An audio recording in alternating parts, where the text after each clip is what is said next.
Don't move.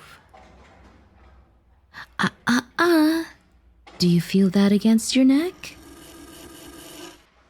This is a knife.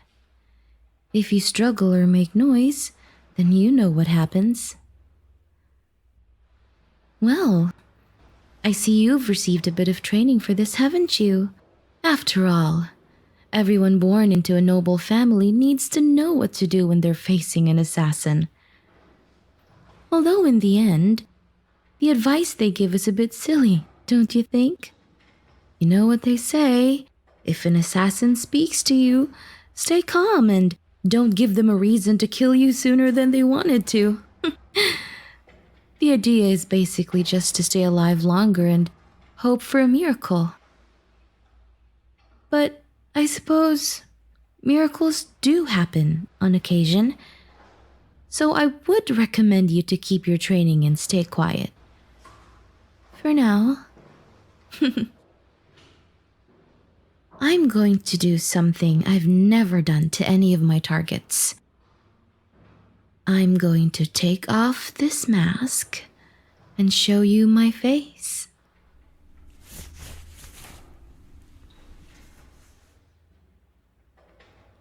Shh. What did I say about making noise? Don't forget, I still have my knife. But I'm flattered you recognize me. As a potential heir to your house, I know you had to memorize the names and faces of members of rival houses, but I'm a rather minor member of the Blackmont family.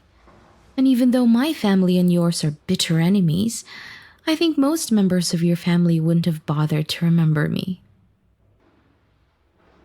Oh, you seem a bit confused.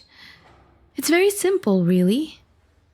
I'm the Blackmont's personal assassin, and I've been officially adopted to the family as a cover. But, as you might have guessed, I was sent here to kill you. Well, technically, you're not the one next in line to take over, but your brother is. But, let's be honest, he's incompetent. You, on the other hand, could actually be a threat to the Blackmonts if you were chosen to lead your house instead. I'm sure you're wondering why I'm even telling you all of this. I mean, if I wanted to kill you, it would be easier to have never woken you up. But that's the thing. I don't want to. You see, when I was assigned to kill you, I did a little spying of my own to understand who you were and what your weaknesses were. Oh, I kill people for money. Spying on you isn't the thing to get upset about here. Anyway, as I watched you, I found myself infatuated. Well, for starters, you're not very bad to look at. Though some of your cousins are considered more conventionally attractive, it's only because they center their entire lives around appearances. You, on the other hand, have a sort of, subtle and effortless beauty about you. You're pleasing to the eye, but without drawing undue attention. Perhaps it takes an assassin to appreciate. And then, there's your wisdom. The very reason I was ordered to take your life in the first place. You're practical and you're willing to set aside the unnecessary things that others cling to. The fact that you alone have been arguing in favor of making peace with us Blackmonts in order to end our counterproductive feud. You don't care about revenge and you just want to move on. It's a shame, really. The Blackmonts think you're lying through your teeth to trick them, but me? I know you really mean it. I've put on a bit of a show when you woke up to keep you quiet, but the truth is, I don't think I can bring myself to hurt you. It's one thing to snuff out the lives of greedy and cruel nobles who are a threat because of how ruthless they are, but to remove you from the world it would be a crime. You think this is funny?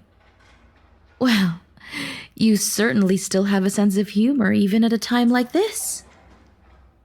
All right, fine. Both are crimes. But the former is merely a crime according to the law. The latter is a crime against humanity. I was given your contract a while ago, to be honest. And I've been spending a lot of time thinking about what I wanted to do. And I finally settled on something. I'm given a bit of a leeway in my job. As long as I serve the Blancmont's interests, they don't care too much about how I do things. So, this is what I think we could do.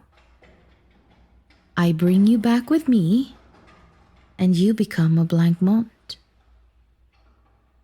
It's perfect, you see? You're not a threat to them. In fact, you can be an asset. You won't have to die, and, well, we can be together.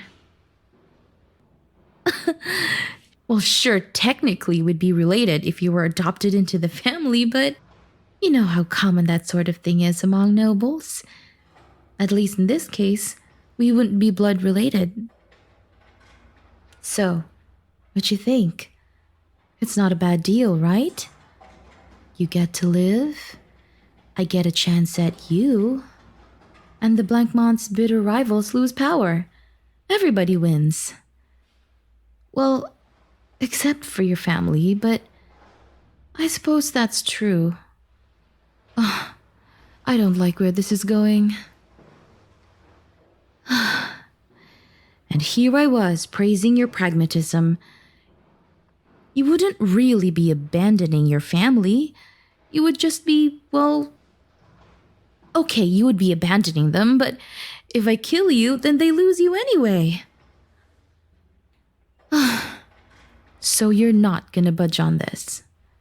You insist that you'd rather die than join your family's enemies? Either you're more emotional than I thought, or much, much smarter. See, even if you refuse me, I just couldn't bring myself to end you. I suppose in that way, I'm a bit emotional too. Still, you really should consider what I'm offering. And let's be realistic, shall we? The Blancmonts are on the winning side in this conflict. We're wealthier, we have better connections, and, as you know, we have a skilled assassin to deal with any dangerous threats. Do you really want to be stuck where you are? If you do inherit the family, you'll be inheriting a dwindling empire. It would be such a waste of your talents. You'll die poor and destitute after spending your life stressing and fretting over your situation. I mean, who would choose that? You would. Oh well, aren't you clever? Yes, just like I said, miracles do happen. But you already got your miracle. And it's that you're not dying tonight. Expecting more is just delusional. And even if that doesn't happen, think about what you're giving up. If you have any chance of getting your house out of that hole it's dug for itself, then it'll be through a political marriage. A forced one. Blackmailing you? That's just it. I am not blackmailing you into marrying me. All I want is a chance to convince you to choose me. In the Blancmont house, you won't have to bear the responsibility of leading, so it doesn't matter who you marry. You can choose whoever you like. And you know, I'm not a bad option. I have plenty to offer. I'm wealthy and intelligent, and I feel like we could really understand each other in a way that others don't. And let's be honest, this is the only way you'd get a chance like that. Join you?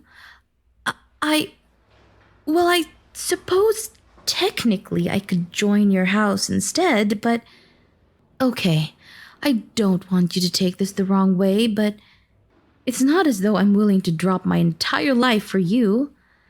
I'm interested in you, and I'm even taking the risk ignoring my orders, but I am genuinely loyal to the Blancmont family. Even if it's technically only a cover, I'm officially part of the family and I'm grateful to them. But us, we've only just met. Fine. I see your point. If I won't drop everything for you, then I can't ask you to drop everything for me. I enjoyed observing your shrewdness from a distance, but it's a bit frustrating now that you've turned it on me. Well, I suppose you've given me something to think about. You're more determined than I thought. You know what? I just realized I didn't accomplish even one of the goals I came in here with. Well, this is going to complicate things. But still, the fact that you can turn me away with nothing more than words intrigues me. I might even be more interested in you now than I was before. All right. I expected to leave here with you, or your head, if I could muster the strength. I didn't consider what would happen if you remained alive and at home. Well, I would recommend that you don't tell anyone that we spoke. Even if I can't bring myself to kill you, I don't have such reservations about anybody else. And don't try testing me on this, or they'll be the ones to pay the price. Well, we'll speak again some other time, I hope. You might not have gotten the best impression of me today, but I'll try to show you a better side of me next time. And keep this in mind. At some point, I need you to stop being a potential threat to the Blancmonts. I can't kill you, but unless we find another way, I might eventually resort to kidnapping. So, I suggest you help me find another solution as soon as possible. For now, I bid you good night. I hope you manage to get some sleep.